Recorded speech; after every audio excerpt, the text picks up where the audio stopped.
Hey guys, welcome back. So for the past few weeks, I've been in talks with writer and comedian Zio New after she sent me issue 1 of her new series, Monkey. And I'm gonna tell you right now, this first issue is really good. And I know most of the time I try to stay neutral when we talk about indie comics on the channel, so I can kind of gauge your feedback down in the comments. But for this one right here, I had to say it. So for issue 1, we decided to do a bit of a preview to give you guys an idea of what the story's about. So if you're interested, you can check out the link in the description and order your copy today. And with that said, we're just gonna jump right into it, because this tells very much a retelling of the classic story, Journey to the West, though with its very own unique twist. And I mean actually a number of twists that we'll talk more about in a little bit.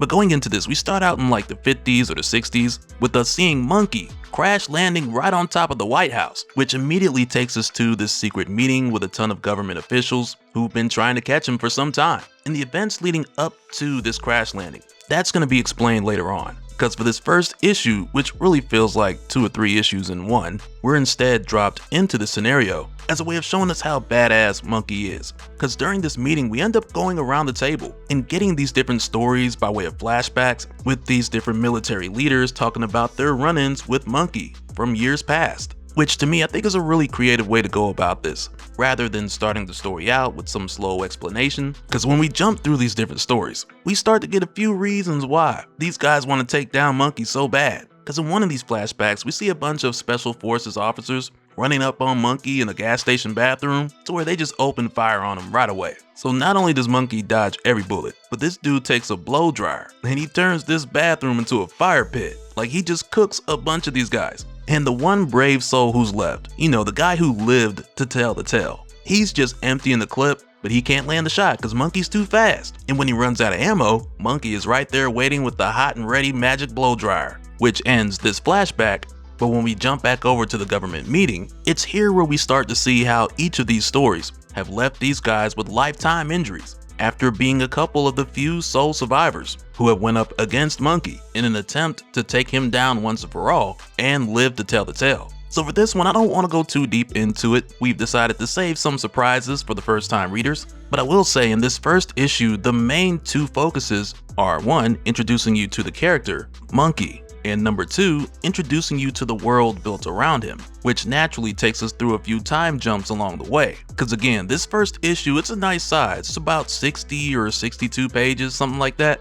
So for the preview, I'm just breaking this up into 3 different parts, with the first being the introduction, the second being the origin, and the third being the aftermath, but we'll get to that. But for the portion of this story that tells Monkey's origin, from what I can tell, it's staying true to a lot of elements in Journey to the West, as far as him coming from this magic stone egg that absorbed things like the truth of heaven, the power of the sun, the mystery of the moon, and so on. And I'm sure the people who are more familiar with Journey to the West than I am can tell you more about some of the Easter eggs that I might have missed down in the comments. Because the writer, Zio, her love for that story goes back to the classic TV shows, the original telling of Journey to the West from the 16th century, and even stories that go further back that inspired the original, like the Silk Road Journey with Xuanzang, who was born in 602 AD. But the thing that makes this origin stand out from so many others is the idea of bringing this character into a more modern age. So from the time he shows up, who he becomes along the way turns out to be something very different than what you would get from a traditional story based on a character like Sun Wukong, which is much needed for something like this, because I mean we could have had a story that just threw us into it and left it there, but I appreciate how the writing makes it make sense. So in addition to the story of greatness and destiny, we're also shown where his modern look gets its influence from.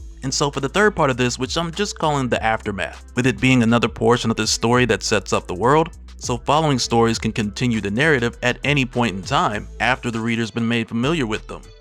And so for the portion that I'm calling the aftermath, this is built off of the crash landing we saw in the beginning, because after Monkey crash landed on the White House, effectively destroying it, the secret government group that we saw just after blamed this on the Soviet Union and effectively set off World War III, which is what then takes us to the portion that I'm calling the aftermath, because this takes place 500 years later, in a post-apocalyptic future, as a result of World War III pretty much just burning everything to the ground. But also in this portion of the story, which very much has a Mad Max vibe to it, it also takes the time to introduce this story's version of the classic characters from the original telling, in the way of both allies and enemies, which is really just a clever way to bring in characters people love from the classic stories, while also establishing different points in time in this first issue, where even more of the story can be told at a later date, with it having the liberty of focusing on any of these points in time, because each of them build into the larger narrative. So yeah, really just wanted to give you guys a quick preview of what to expect in Monkey issue 1, so if it sounds like something you'd be interested in, drop a like, tell a friend, and use the link in the description below to order your copy of Monkey issue 1 today. And also, much like any other time, let me know your thoughts down in the comments below. I look forward to hearing your first impressions.